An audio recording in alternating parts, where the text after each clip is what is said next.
Hi, Mom. So I wanted to do a vlog for you about an article, I guess, a good way to say it, that I wrote and put on my Facebook page. So if you want to follow me on there, you can. It's actually rare that I do that, so just FYI. Because for me, it's easier to vlog because I'm not the best speller in the world. But I wanted to read it to you, or at least paraphrased. If you want to read the whole thing, you go to my page. It's / Miss Amber Nicole, MSAMBERNICOLE on Facebook. And I saw a lot of women comment on it, and I saw a lot of women share it. So I feel like it's something that's hitting home. It took me about a month or so, as my daughter's only 3 months at this time, to write it all out.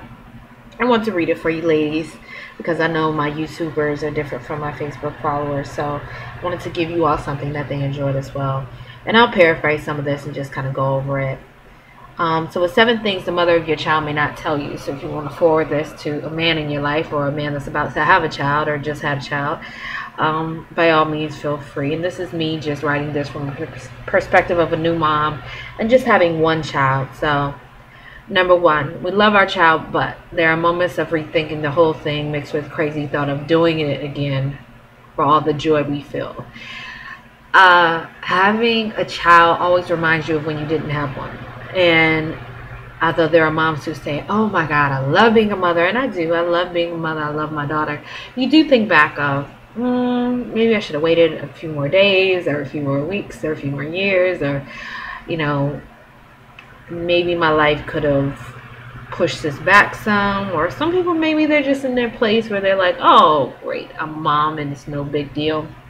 And I was totally ready for this. I planned my daughter, but I still think, oof, you know, I still have some good years left. Maybe I could have just enjoyed them being single and working and all that fun stuff. So you have those thoughts, and you also have the thought of, this is the most amazing experience in the world. And when I tell you, my daughter does this little like hand thing when she's sleeping, or she flips her head and it lays right here and I can feel her breath. It is the most amazing thing in the world. So, you know, while we think about those things, we also think this life wouldn't be the same without our kids. Number 2, how you treat us will make or break if we decide to have another one with you. There's a major reality check that happens when you become a mother. The way you believe things will go versus how they really are playing out. The amount of help you give us alongside how you treat us will determine if we'd ever consider having another one of your children. Or another one of your child. However you want to say it. A lot of women will actually get an abortion before they ever bring a child into this world, because they realize, maybe a little too late, that that particular man is not the man that they should have had a child with. And a lot of women realize a couple of kids in, like, oh, this isn't going to work. But if you want another child from a woman, you know, you have to be there and have her back and make her feel like this was the best decision of her life. And it's not just about being a good dad, it's about treating her amazing as well, and helping and having her back. So it really is important to, be amazing to her and make her feel like she'll have a million of your kids, because they're lucky to have a dad like you, and she's lucky to have found a man like you to have children by. So, you know, that's a very big part of if a woman would ever consider having another child. Number 3, we feel disgusting. I'll just go over the bullet points and just kind of cover that. We're covered in puke, throw up, pee, spit up. Our sheets are breast milk everywhere, you know, and we just half the time don't even know we had puke on us for the last 5 hours. I've even learned to sleep sitting up because that's the best position I could be in. And, you know, my daughter's asleep and I don't want to risk it, but I'm uncomfortable and I wake up with cricks in my neck because, you know, I slept in a horrible position. So we just feel disgusting. And for me personally, see this hair right now, you kind of just learn to live with it and live in it. And half the time it's not until you change your sheets or your clothes that you realize you got something on it that maybe was disgusting, but these are the juices of your baby and you're just dealing with it.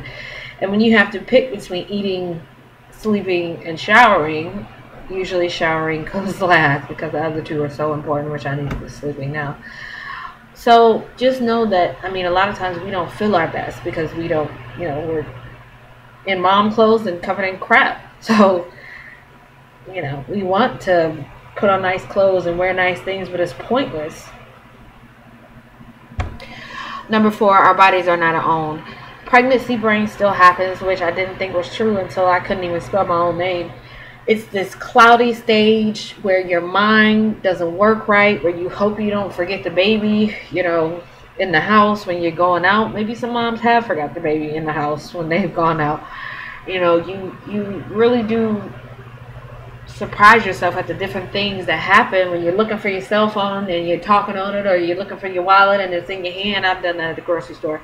So your mind is not your own. Your body, the hormone relaxin, is the hormone that allows your pelvis to open up and let the baby come through. My feet got bigger. Women's shoulders and hips never go back to the same size. Your feet get bigger. The relaxin still flows through your body. So it's not about the weight that you gain or the fat that's on there. My feet actually grew in length. So it's just crazy that, I work out and I started squatting and I could still feel my pelvis is not even put back together. So a lot of times our body is just not ours. You look at your vagina, you don't recognize it. You are leaking out of every hole you have, and then your hair is falling out. I'm still feeling some kind of way about that. Sorry, I don't know if I'm numbering these as I go. But number 5, we're lost. What I mean by that is, where before I was working towards being a restaurant manager, although I didn't end that per my choice, I went from knowing what I was going to do to that changing out of the blue, and then now figuring out, okay, do I stay at home with my child? Do I trust other people with my child? What do I do with my life now? Am I just a mom? Can I have a life? Am I judged if I do something for myself? Does it mean I'm a bad mom if I decide to go maybe pick up a hobby or do something to keep my sanity? Do I stay in the same job field that I'm in? Do I figure out my own business? Like, what is my next move?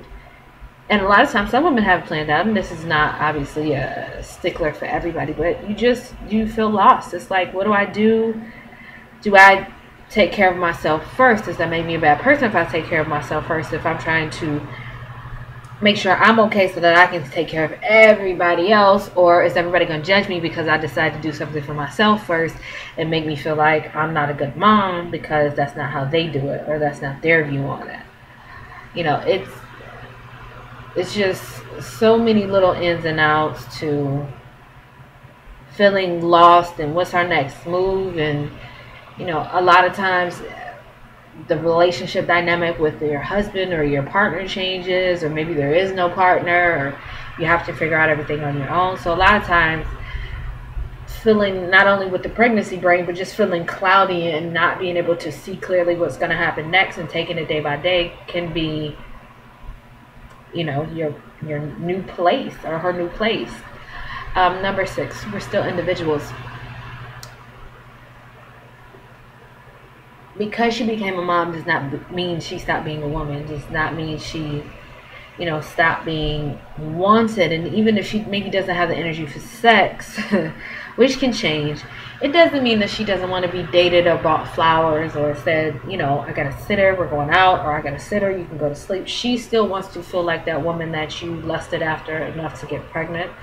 And she still wants to feel like that woman that has your attention. She still wants you to respect if she has goals and dreams and wishes as an individual woman. And she still wants to be treated not as only a mother, but as that individual woman that was amazing before she became a mom. So you still in some kind of way have to treat her as Amber, or as Kathy, or as Brenda, or whoever, and let her know she's still herself and she is still an individual and a mom, not just a mom. and that it's okay for her to be that individual still. And in that, still date her, and even if that means she doesn't have energy to do her hair, her makeup, and she just wants to throw on some sweats if we're gonna go to a movies, and be forgiven if she falls asleep, like, but she still wants you to make that effort to treat her like that individual woman before the kids were there. And maybe even to remind her that she still is that individual woman. It's okay for her to still have a life of her own. And be able to just have a moment to regenerate and rejuvenate for herself. Because that's very important. Give her a break. Send her off by herself. Book a hotel for her overnight just for her by herself so she could just get out the house and go to sleep and, be taken care of, be pampered, whatever, go get a massage, anything, to have her back in that sense and to just appreciate and remind her of her individuality, as well as assist her in that job of being a mom, which is just you simply being a dad. And number 7, that you have her back, that you have our backs, that's what it says. That throughout the ups and downs, new changes, unattractive days, uncertainty of what's the next step may be, mood swings, and yes, at times forgetting about you, that you still are there for us, working as a team to love one another and to focus that love into the child we made together. So, all in all, in closing, just making sure that we truly are backed up when we feel like we're about to just pass out, that you are there, that there's no falling back, that you support us, help us, love us, give us a break, are willing to learn, are not running in the other direction at dirty diapers, are not running screaming, out of the house when the baby's screaming, not abandoning us because it's a rough day. We want to know that you have our backs and that you've read this list. So, the whole thing, which is a really, really quickly read, I left it at 7, is on my Facebook page again under my notes. So if you want to check it out, you can. And maybe, I don't know if I could put this in the feed at the end, I will, but hopefully, this helps somebody. But those are the things that I realized I definitely want the father of my child to know and understand. And I will say this too, ladies, don't forget that if he's bringing home the bacon, he's still in his mind helping you. So be clear in your communication with what you may need. Sometimes it's just as simple as asking him clearly. Thanks, guys. I'm exhausted. I'm going to sleep.